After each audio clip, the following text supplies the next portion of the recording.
चलो तर नमस्कार. आज आपण पाहणार आहे टाइप्स ऑफ ट्रेंड, म्हणजे मार्केटमध्ये किती प्रकारचे ट्रेंड असतात आणि त्या हिशोबाने आपण मार्केटमध्ये ट्रेड कसा प्लॅन केला पाहिजे. ॲज अ बिगनर टेक्निकलमध्ये सर्वात महत्त्वाचा फॅक्टर येतो ट्रेंड. जर मार्केटचा ट्रेंड आपल्याला ओळखता आला तर आपण त्या ठिकाणी प्रॉफिट बनवू शकतो, नाहीतर अदरवाईज आपल्याला त्या ठिकाणी काय होतात, लॉसेस होतात. तर बेसिकली मार्केटमध्ये 3 प्रकारचे ट्रेंड असतात. किती प्रकारचे ट्रेंड असतात?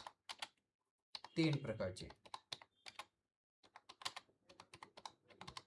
चलो, तर यामध्ये फर्स्ट येतो अप ट्रेंड. आता मार्केट बेसिकली काय होतं, एकतर वाढतं किंवा एकतर पडतं. बरोबर, एवढं आपल्याला माहिती आहे. जर समजा मार्केटमध्ये अप ट्रेंड सुरू असेल तर त्या ठिकाणी मार्केटमध्ये आपल्याला या प्रकारे स्ट्रक्चर पाहायला भेटतं. ठीक आहे, कंटिन्युअसली मार्केट काय करतं, अप डायरेक्शनला मुवमेंट देतं. त्यामध्ये मग काही इम्पॉर्टंट फॅक्टर आपल्याला महत्त्वाचे असतात. इम्पॉर्टंट फॅक्टर म्हणजे कसं, ज्यावेळेस स्टार्टिंगला मार्केट पहिला हाय बनवतं त्याला म्हटलं जातं एच, म्हणजे काय, हाय. त्यानंतर मार्केट कंटिन्युअसली काय बनवत जातं, हायर हाय बनवत जातं. आणि जोपर्यंत मार्केट कंटिन्युअसली हायर हाय बनवत आहे तोपर्यंत आपण काय कन्सिडर करणार, मार्केट हे अप ट्रेंडमध्ये आहे. आणि ज्या वेळेस आता समजा मार्केट अप ट्रेंडला आहे तर आज ना उद्या मार्केटचा ट्रेंड शिफ्ट होणार आहे. तर शिफ्ट होणार हे आपल्याला कसं समजणार, तर त्या ठिकाणी आपण पाहू शकतो की ही जी शेवटची लेवल आहे, जर समजा ही लेवल आपण मार्क केली, बरोबर, ज्या पण वेळेस मार्केट इथून डाऊन येईल आणि या लेवलला ब्रेक करेल, म्हणजे लेटेस्ट मधला जो लो आहे या लोला ब्रेक करेल, त्यावेळेस आपण कन्सिडर करणार मार्केट हे अप ट्रेंडमध्ये राहिलेलं नाहीये. बरोबर, म्हणजे जोपर्यंत मार्केट हायर हाय फॉर्म करत आहे तोपर्यंत मार्केट कोणत्या ट्रेंडमध्ये राहतं, मग अप ट्रेंडमध्ये. क्लिअर आहे, याला म्हणतात अप ट्रेंड.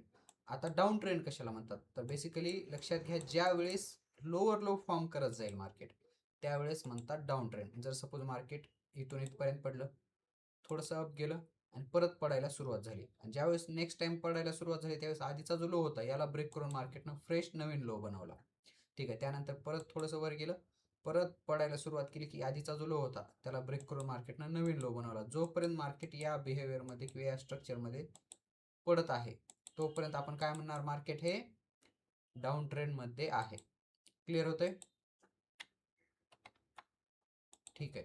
आता या सिच्युएशनमध्ये ट्रेड कसे प्लॅन करायचे, एक गोष्ट लक्षात ठेवा की ज्यावेळेस मार्केट हे अप ट्रेंडला असेल त्यावेळेस आपण बायसाठी एंट्री प्लॅन करू शकतो, आणि ज्यावेळेस मार्केट हे डाऊन ट्रेंडला असेल त्यावेळेस आपण काय करू शकतो, सेलसाठी एंट्री प्लॅन करू शकतो. मार्केटमध्ये ट्रेंड इज युअर फ्रेंड, म्हणजे ज्या डायरेक्शनला मार्केटची मुवमेंट आहे त्या डायरेक्शनला आपल्याला ट्रेड प्लॅन करायचा आहे, बाय असो किंवा सेल असो.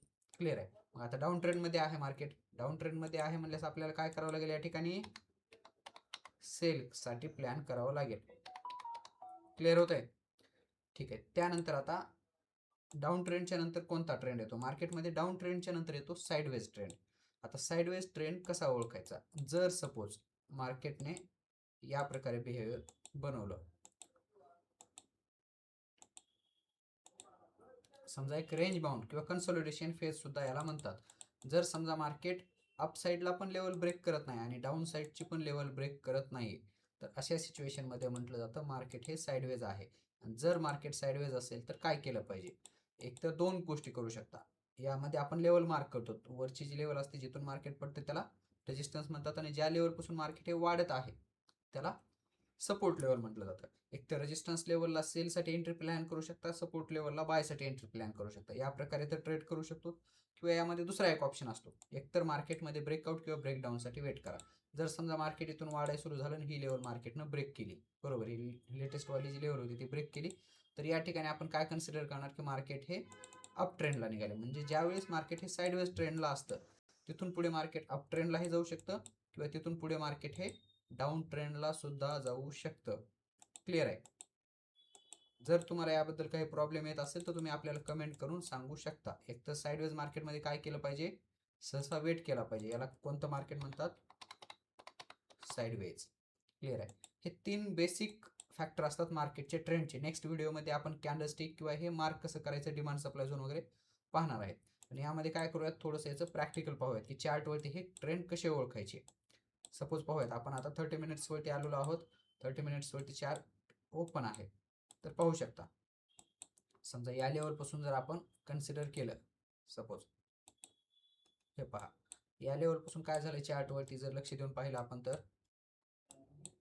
हे मार्केट स्टार्टिंग फेजला काय झालं, डाऊन आलं. ठीक आहे, कंटिन्युअसली डाऊन ट्रेंडमध्ये आलं.